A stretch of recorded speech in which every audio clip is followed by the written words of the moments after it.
The major issue today in America after the failure of President Bush in the elections is Iraq. Everybody knows that Iraq was the key problem for the campaign, for the election campaign for the Republic Party, and that's why we saw already resignation of Donald Rumsfeld, the Secretary of Defense, and that's because of Iraq. I assume, I can see that when Ehud Olmert will meet President Bush, one of the major topics will be, of course, Iraq. But how can Israel affect Iraq? The only way I can understand that Israel would participate or support some American policy in Iraq, to a change in American policy in Iraq, is the question of Syria.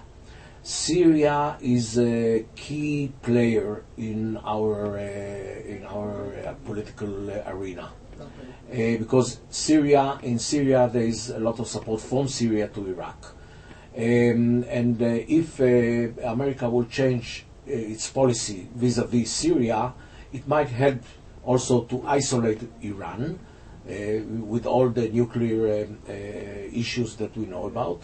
It might help us in Lebanon because it will weaken the Hezbollah, and it might help us, Israel, in our problems with the Hamas, because the Hamas getting a lot of support from Syria, and the leaders of the Hamas are in Damascus. So I can see a change and negotiation, I would say, between Olmert and President Bush about Syria. And maybe there will be change in American policy vis-à-vis Syria.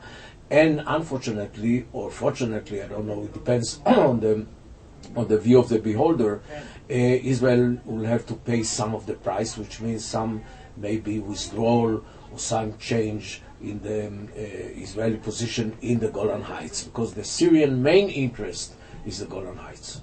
Okay, one last question. Do you think that Israel now in the Middle East is militarily strong and powerful, but politically weak? Yeah, I see it the way you present it. Israel today is militarily strong, but politically very, very weak. And I think that we are in a sort of regression, because we were accepted in the Arab world. We were on this avenue of being accepted by the Arab world. So after Oslo, we established some relationship with some Arab countries in North Africa and the Gulf, and now there is a sort of stability, and not only stability, but the situation is stands still, and there is no development, there is no progress in this direction, and it's vital to us to continue and to be accepted in the Middle East, because if we would not be accepted in the Middle East, I cannot say that we are doomed to die, but we will be, in our children and grandchildren will face many problems. Thank you very much.